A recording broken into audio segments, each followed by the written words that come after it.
Prvi put na filmu je naš pokušaj da skrenemo pozornost na važnost glumačke profesije i doprinos glumaca filmu, ne samo u njegovom procesu nastanka, nego i u uspjehu filma. Glumci su nešto po čemu ćete film vrlo često prepoznati i zbog čega ćete ići ga pogledati i mi bismo željeli ponovo vratiti jedan zvijezdani status glumačkoj profesiji i napraviti zvijezde zbog kojih će ljudi ići u kino.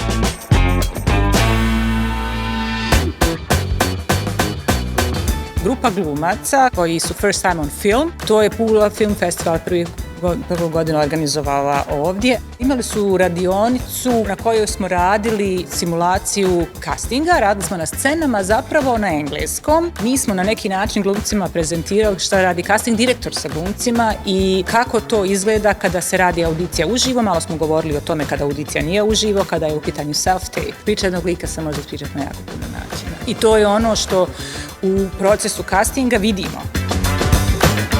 Ja sam imala master klas gdje sam pričala s njima o mogućnostima rada sa agencijama i šta znači imati agenta za jednog glumca. Imaju puno pitanja uvijek, u mom slučaju ih uvijek zanima kako doći do agenta, kako doći do novih prilika za rad, do angažmana, šta sve to jedan glumac treba da ima da bi izašao na tržište. Ravnopravno sa glumcima iz čitave Europe ili svijeta. Treba da imaju jedan glumački portofolio, to je njihova lična karta, od fotografija, CV-a do showreela.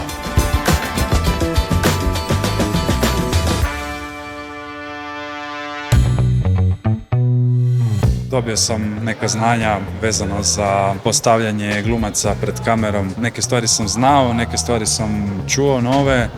Dobio sam neke informacije o tome kako funkcioniraju agenti i glumci, nešto o internacionalnim karijerama, da nam za takve karijere trebaju agenti svakako.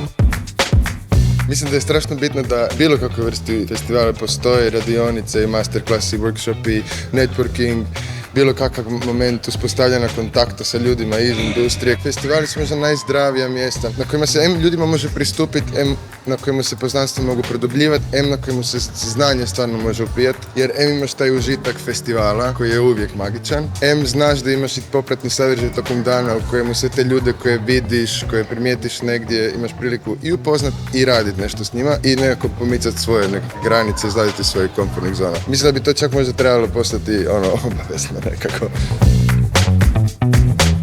I think for me, one thing that I would say to my younger self with the auditions, because I did so many auditions before getting this movie, and now since this movie I have done so many auditions that I didn't get, and it's just a part of this process.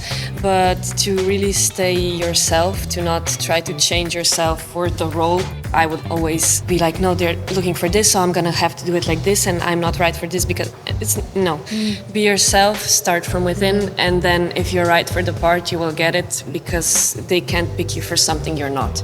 I think that you have to be aware that sometimes it takes a really long time. Sometimes you get so many no's and you feel like you're really bad and no one wants to take you. There are so many factors. Yes.